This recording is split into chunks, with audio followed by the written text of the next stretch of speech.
Hi guys, this is the final episode of IwaOi and I'm sad but hey, at least we made it. But TW warning, lot of gun violence and heartache and mental abuse. I hope you guys enjoy.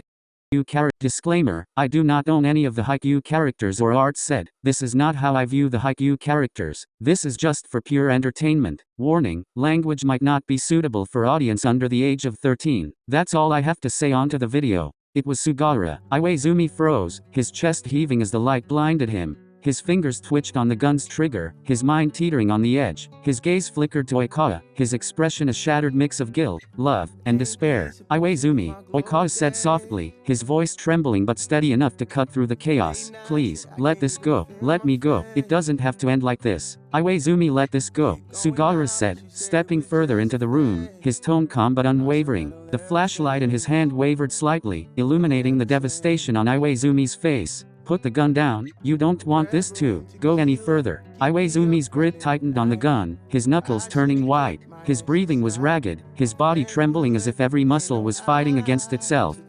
His gaze darted between OIKAWA, bound and bleeding, and Sugawara, steady and resolute in the doorway. You don't fucking understand, Iwaizumi said, his voice breaking. I can't let him go. I don't know how. He's all I have left. And I fucked up so bad. Sugawara took a slow, cautious step forward, his hands visible and open, his voice softening. You're not thinking clearly right now, Iwaizumi. I know this feels like the only way, but it's not. Look at OIKAWA. Look at what's happening. You don't know shit. Iwaizumi's gaze shifted to OIKAWA, his eyes filled with anguish. OIKAWA's wrists were raw, blood smeared across his skin, his face pale but resolute. Iwaizumi, that's not my fucking name and you know that. Yes, I know, Iwa-chan, OIKAWA said again, his voice barely above a whisper. You don't have to do this. We can fix this, together. But not like this. For a moment, the tension in the room seemed to hang by a thread, everyone frozen in the gravity of the moment. You don't fucking get to tell me to let go. You don't know what the fuck we've been through. Then, without warning, Iwaizumi's expression twisted, pain, anger, and fear clashing in his eyes. His hand jerked, and the gun fired. The deafening crack of the gunshots shattered the air. Sugawara cried out as the bullet struck his leg, and he crumpled to the ground, clutching his thigh. Blood began to seep between his fingers as he grimaced in pain, his flashlight rolling away and casting wild shadows across the room. What the fuck? No, OIKAWA screamed, his voice raw with desperation. He thrashed against the ropes, panic overtaking him as he saw Sugawara on the floor, writhing in pain. Iwaizumi, what the fuck, are you crazy? Iwaizumi staggered back, the gun still in his shaking hand. His face was pale, his chest heaving as he stared at Sugawara, who was groaning and pressing harder against the wound to stem the bleeding. I didn't. Iwaizumi stammered, his voice cracking. He looked down at the gun in his hand like it was some foreign object, something he couldn't believe he had used.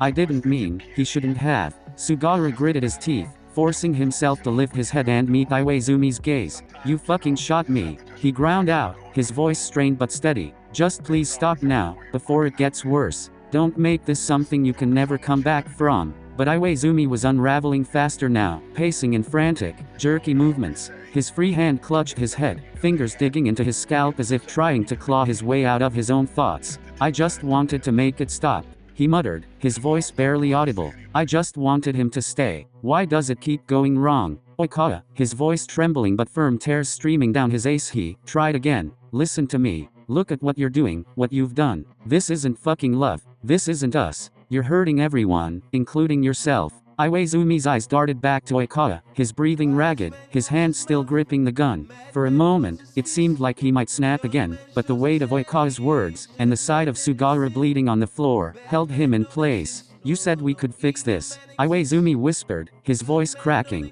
But how? Tell me how, OIKAWA. Because I don't know anymore. You start by putting the gun down, OIKAWA said softly, his own tears streaking his face. Please, Iwaizumi, for me. The room was thick with silence once more, the weight of the situation pressing down on them all as Iwaizumi's shaking hand hovered, the gun hanging in the balance of his next choice. But Iwaizumi realized OIKAWA wasn't crying because he was in pain or because he wanted him to stop. It was because of Sugawara. He was crying because of Sugawara, because he shot Sugawara. Not because he loved him, it was cause of Sugawara. Iwaizumi's breathing hitched, his grip on the gun loosening for a moment as his eyes darted to Sugawara, writhing on the floor. His expression twisted into something unrecognizable, a volatile mixture of rage and despair. Without warning, he dropped the gun with a loud clatter and strode toward Sugawara, his movements sharp and purposeful. Sugawara tried to scramble back, his injured leg dragging behind him, blood staining the floor. "Iwaizumi, don't," he managed, but his voice was cut off as Iwaizumi dropped to his knees and drove his fist into Sugawara's face. "Why did you come here?" Iwaizumi growled, his voice low and guttural, barely resembling his own. His fists came down again, striking Sugawara across the jaw. "Why the fuck couldn't you just stay out of it? Why did he fucking chose you over me, huh?" Sugawara grunted in pain, his arms coming up instinctively to shield his face, but Iwaizumi's punches kept coming, wild and relentless. Each blow was heavy with frustration, grief, and the warped sense of betrayal that had consumed him. Oikawa screamed, his voice breaking as he thrashed against his bindings. "I didn't choose him. Stop, Iwaizumi is going to die. Please." The words seemed to barely register with Iwaizumi as he continued his assault, his knuckles splitting from the force of the hits. Blood smeared across Sugawara's face, mixing with his sweat as he struggled beneath Iwaizumi's weight. "You don't fucking get to take him away from me," Iwaizumi roared, his voice cracking as tears streamed down his face. His fists faltered for a moment, trembling midair, before another punch landed with a sickening thud.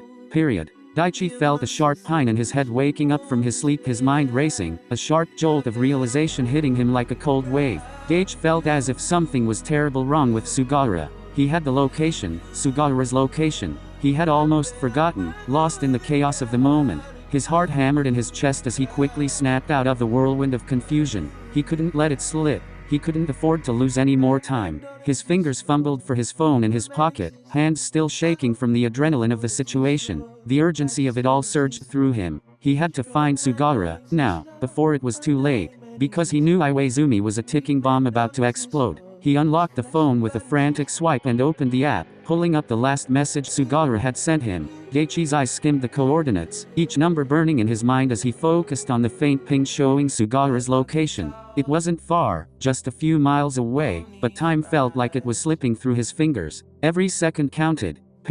Iwaizumi's chest heaved as he stood over Sugawara's battered body, sweat dripping down his face, mingling with the blood that stained his hands. The sight of Sugawara lying unconscious, face swollen and bloodied, barely registered in his frantic mind. His heart was pounding so hard it felt like it might break through his ribs. In that moment, everything felt too far gone, the pain and desperation overwhelming his ability to think clearly. He didn't care. He didn't care about anything except keeping control. The idea of losing that control, of letting Sugawara escape with Oikawa, was unbearable. His hands shook as he grabbed Sugawara's limp body, dragging him roughly across the floor, the sound of fabric scraping against the wood mingling with the echo of his ragged breaths. Every tug felt like it brought him closer to the edge, but he couldn't stop. He wouldn't stop.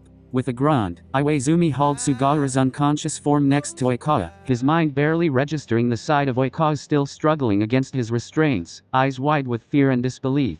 The look in Oikawa's eyes, the pleading that hadn't stopped since Sugawara was shot, only intensified the gnawing ache inside Iwaizumi. "Stay quiet," Iwaizumi hissed at Oikawa, his voice rough, like gravel, as he threw Sugawara onto the ground beside him. The blood on Sugawara's face smeared against the floor, leaving a streak of crimson behind. Iwaizumi's hands worked frantically, securing Sugawara's wrists with rope, his actions jerky and erratic as he tied him up, his mind still spinning in a haze of anger and confusion. Oikawa flinched, the ropes biting into his skin as he shifted to face Sugawara. The sight of his unconscious friend, tied up and beaten, hit him like a punch to the gut. His chest tightened with a mix of fear and heartbreak, but there was no way to help either of them. He was helpless. "I hate you," Oikawa whispered hoarsely, his voice cracking as he spoke to Iwaizumi. "I fucking hate you." But Iwaizumi didn't respond. He couldn't. He was too far gone, too lost in the whirlpool of his emotions to hear Oikawa anymore. As the last knot tightened around Sugawara's wrists, he stepped back and took a long, shaky breath,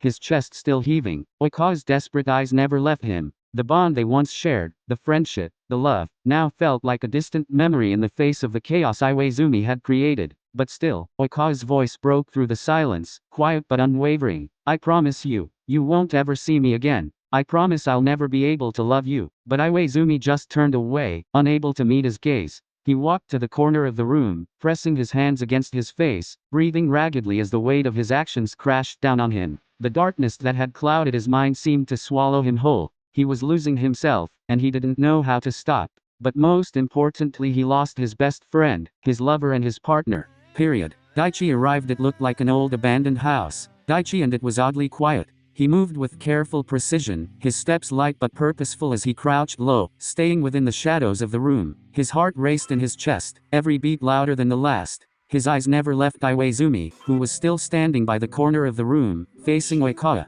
Iwaizumi's back was turned, his body tense, his shoulders hunched in that familiar, dangerous way Daichi knew all too well. Daichi's fingers tightened around the handle of the crowbar he'd picked up along the way, feeling the cold metal dig into his palm. He didn't want to hurt Iwaizumi, not like this. But he couldn't let this go on any longer. Sugawara was unconscious and bleeding, tied up next to OIKAWA, and if Daichi didn't act now, none of them would make it out alive. The air was thick with tension, a heavy silence hanging in the room. Daichi could hear Iwaizumi's voice, low and bitter, speaking to OIKAWA with a kind of detached desperation that made Daichi's stomach turn. "You don't mean that, do you?" Iwaizumi's voice was strained, shaking. "You just want me to let you go. You would never hate me, right?" OIKAWA looked up at Iwaizumi with the most pain-filled eyes, that was just full of haterade, and didn't say anything. Daichi's grip on the crowbar tightened. He could hear the way Iwaizumi's breath was ragged, his movements erratic as if he didn't know what he was doing anymore. It was like watching someone drowning, unable to help themselves, let alone anyone else. Slowly, inch by inch, Daichi crept closer. His movements were deliberate, controlled.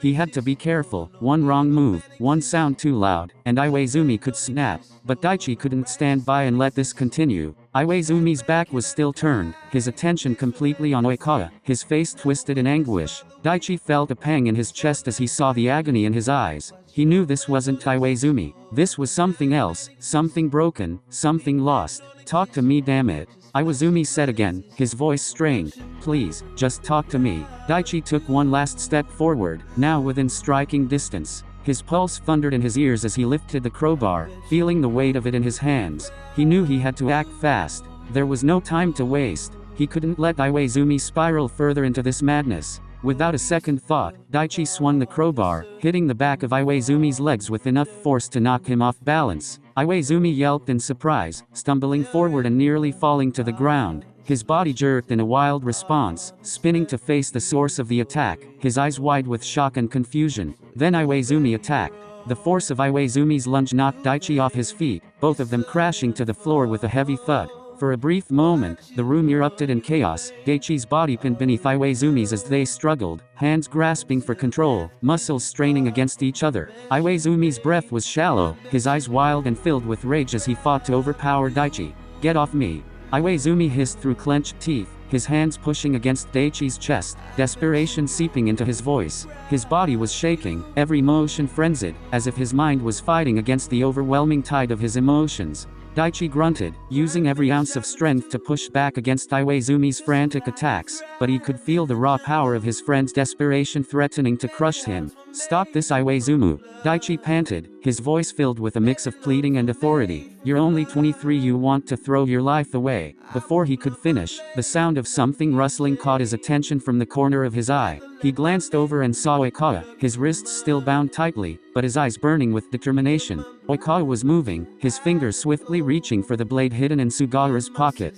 As Iwaizumi's body lurched forward, pushing Daichi back to the ground, OIKAWA used the momentum of the moment to jerk the blade towards his own restraints, cutting through the ropes with frantic precision. His chest heaved, and despite the pain in his wrists, he pushed forward. The blade sliced through the last strand of rope, and OIKAWA was free, though still on the floor, weak and vulnerable. He gasped for air, his pulse thundering in his ears as he clutched the blade tightly in his hands, his eyes darting back to the wrestling figures of Daichi and Iwaizumi. OIKAWA's heart raced as he scrambled to his feet, his body unsteady but driven by pure instinct. The room felt like it was closing in around him, the tension unbearable. His wrists still throbbed from the restraints, but he pushed through the pain, focusing on one thing: stopping this madness. He spotted the gun, lying just a few feet away on the floor, abandoned by Iwaizumi in the chaos. Without a second thought, OIKAWA darted toward it, the blade still clutched tightly in his other hand. His legs felt like lead as he moved, but adrenaline kept him going, propelling him toward the weapon. Daichi and Iwaizumi were still locked in a brutal struggle on the floor, their bodies twisting and jerking in a frantic attempt to gain the upper hand. OIKAWA's breath came in ragged gasps as he reached for the gun, his fingers trembling slightly from both the fear and the exertion. He picked it up, feeling the cold metal in his grip, and for a brief moment, it was like the world had frozen. His eyes darted between Daichi and Iwaizumi, the overwhelming sense of helplessness crashing over him once more. He couldn't let either of them destroy everything, couldn't let Iwaizumi go any further down this path. He had to stop it now. Just stop it, please, Oikawa yelled, his voice hoarse, a rawness to it that came from both fear and desperation. He pointed the gun at both of them, his aim wavering slightly, but the intent was clear. Fucking stop.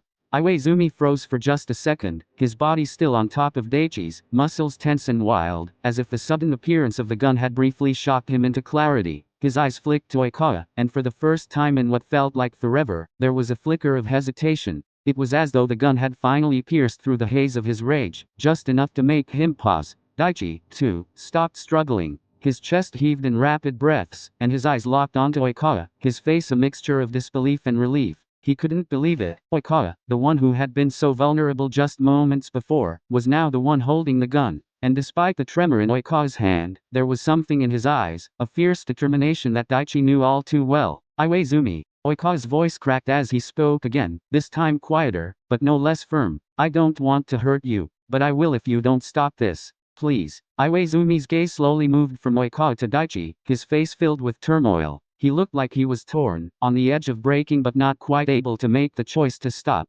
His hand twitched, like he might reach for the gun, or perhaps pull himself away from Daichi. He wasn't sure anymore. Oikawa's breath hitched as he saw Iwaizumi move towards him, slow and deliberate, each step heavy with the weight of 1,000 unspoken words. The gun in Oikawa's trembling hands felt like it was growing heavier with each passing second, his pulse a constant thrum in his ears. His body was still weak, his wrists raw from the bindings, but his resolve was stronger than ever. He wouldn't, let it end like this. Stop, Oikawa whispered, his voice shaky but full of pleading. Please. Iwaizumi walked up to Oikawa so close to him that he could hear Oikawa's staggering hitches of breathing. Iwaizumi, his eyes remained cold, distant, like he was a man lost in his own storm of emotions. His hand reached for Oikawa's wrist with terrifying precision, grabbing it in a vice-like grip that made Oikawa flinch. Before he could react, Iwaizumi wrenched the gun from his hands and pressed it against Oikawa's temple, the cold metal like a curse against his skin. The room seemed to freeze. Time stretched out in painful silence, the only sound the erratic breathing of both men as they stood locked in a deadly standstill.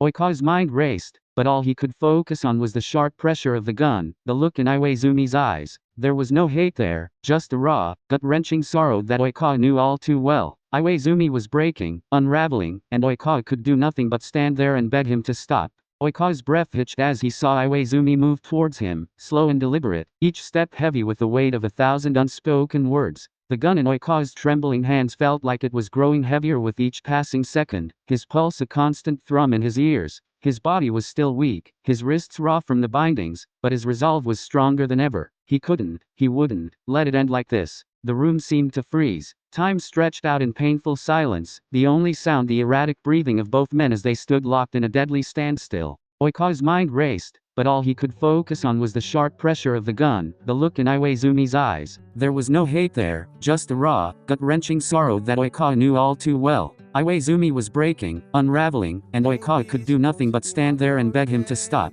Iwaizumi's finger pressed on the trigger, looking Oikawa dead in the eyes. With his eyes, Iwaizumi tells Oikawa everything he needs to know without telling him. He's letting Oikawa know that this is who he truly is. This is the extent he is willing to go, so that no one can have Oikawa but himself. I'm sorry, Iwaizumi said as a tear dropped from his cheek. Oikawa had to do it, because if he didn't, he was going to die. And for what? Was it because he loved him? But no, that's not love. Love isn't hurting someone you love. Love isn't making the person you love feel like they aren't good enough. Love isn't any of those things. So without a second thought, Oikawa grabbed the blade from his back pocket and stabbed Iwaizumi. Oikawa's hand tightened around the blade, and before he could fully process what was happening, the cold steel sliced through the tense silence, driving deep into Iwaizumi's stomach. The sound of the metal cutting through flesh seemed to echo through the room, shocking both men into stillness. Iwaizumi's eyes widened in disbelief as the sharp pain shot through him, his breath catching in his throat. His body went rigid, his hands instinctively grasping at the wound as if to stop the blood that began to pour from it. His vision blurred, the world spinning as his legs gave way beneath him. No, I'm sorry, Oikawa whispered, his voice filled with a combination of horror and confusion, his hand still gripping the blade that was buried in Iwaizumi's abdomen. His eyes darted between the knife and Iwaizumi's face, the sheer shock of what he had just done sinking in. He hadn't meant for it to go this far. Iwaizumi collapsed to the floor, the impact making a sickening sound as his body crumpled under him. He gasped for air, his hands pressed to the wound, but the blood was already spilling too quickly, staining his shirt, the floor beneath him. The pain was unlike anything he had ever felt. Why? Iwaizumi's voice was barely a whisper, a strangled sound that was a mixture of betrayal and confusion. He looked up at Oikawa, his eyes filled with despair. He didn't understand. He didn't know why Oikawa had done it, not when they had just been on the brink of something fragile, something that could have been fixed. Oikawa's hands shook violently as he dropped the blade, the knife falling with a dull clatter to the floor. His chest was tight, and the weight of the decision bore down on him like a leaden weight. He hadn't meant for this. He hadn't meant for things to spiral so far out of control. I didn't want to. Oikawa's voice cracked, his tears welling up once more. His entire body trembled with the weight of what he had just done. I'm sorry. I didn't want to. I thought I could stop you, but I couldn't. Iwaizumi's breathing grew more labored as he tried to push himself up, but his strength was quickly fading. His hand slipped off his stomach, leaving a trail of blood on the floor. He could feel the coldness beginning to set in, his body growing weaker by the second. His vision dimmed, and the world around him became a blur. Why did you try to kill me? Oikawa whispered, kneeling beside him, his hand shaking as he reached out to touch Iwaizumi's cheek, the bloodied palm of his hand leaving a streak across his skin. Why didn't you just trust me, when I said everything would be alright? Iwaizumi couldn't respond, his strength was almost gone, and the pain was overwhelming. All he could do was look up at Oikawa with eyes that were full of confusion and regret. It was as if everything they had once been, every moment, every memory, was slipping away with the blood that was pooling beneath him. The air in the room was thick with silence, broken only by the sound of Iwaizumi's shallow breaths and Oikawa's soft sobs. Time felt like it had stopped, and in that moment, everything they had been, everything they could have been, seemed lost. And as Iwaizumi's eyes fluttered shut, Oikawa couldn't help but wonder if it was already too late to save them both. The blaring sirens of the approaching police and paramedics filled the air, a stark contrast to the quiet, suffocating tension that had enveloped the room moments before. Oikawa could barely register the sounds, his mind still reeling from what had just happened. The blade, the blood, the chaos, everything felt surreal as if he was watching it all from a distance, unable to grasp the reality of it. Within moments, officers rushed into the room, their footsteps heavy and urgent. They quickly assessed the scene, their trained eyes immediately taking in the severity of the situation. Daichi, battered and still recovering from the brutal fight. Sugata, unconscious but alive, bound and bloody, and Iwaizumi, barely clinging to life after the wound Oikawa had inflicted. Medics, over here, one of the officers shouted, and within seconds, a team of paramedics moved in, their focus entirely on the injured. Oikawa stood to the side, dazed, as the team worked quickly and efficiently to stabilize Iwaizumi, Daichi, and Sugata. Oikawa's hands were still shaking, blood staining his clothes and hands, but he couldn't bring himself to look away from Iwaizumi. His heart twisted in his chest as he watched the paramedics carefully tend Iwaizumi, trying to stop the flow of blood, attempting to stabilize him. The guilt was suffocating. He never wanted it to come to this. He never wanted to hurt Iwaizumi. I'm so sorry, Iwaizumi. I'm so fucking sorry. He whispered under his breath, his voice breaking as the words escaped him. Get him to the hospital now, an officer ordered, pointing toward the stretcher as Iwaizumi was carefully loaded onto him.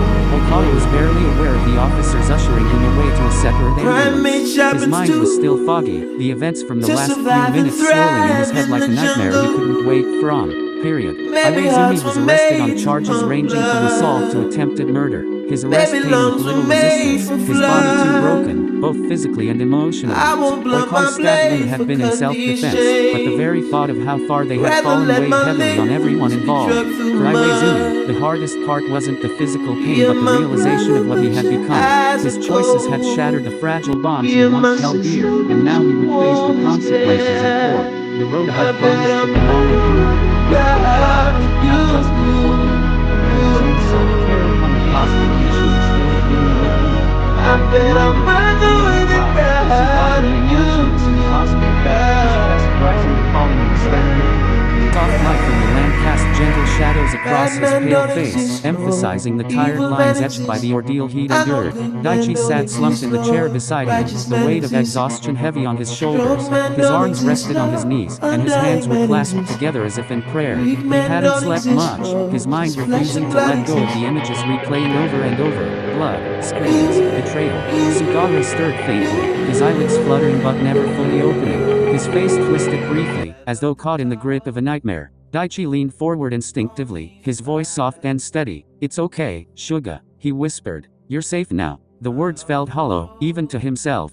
How could anyone feel safe after what had happened? The room felt suffocating, weighed down by all the things left unsaid between everyone involved. Daichi exhaled deeply, running a hand through his hair. He glanced at Sugawara, the side of his peaceful expression tugging at something deep within him. You're stronger than this, Daichi murmured, more to himself than anyone else. We'll get through it. Somehow. His gaze drifted to the window, where the first light of dawn was creeping over the horizon, painting the sky in hues of soft pink and orange. A new day was beginning, but the scars of the past night would linger far longer. Daichi leaned back in the chair, his eyes never leaving Sugawara. If nothing else, he'd be here for him, for as long as it took. Daichi sat in the same chair he had occupied for hours, his elbows resting on his knees as he stared at Sugawara's sleeping form.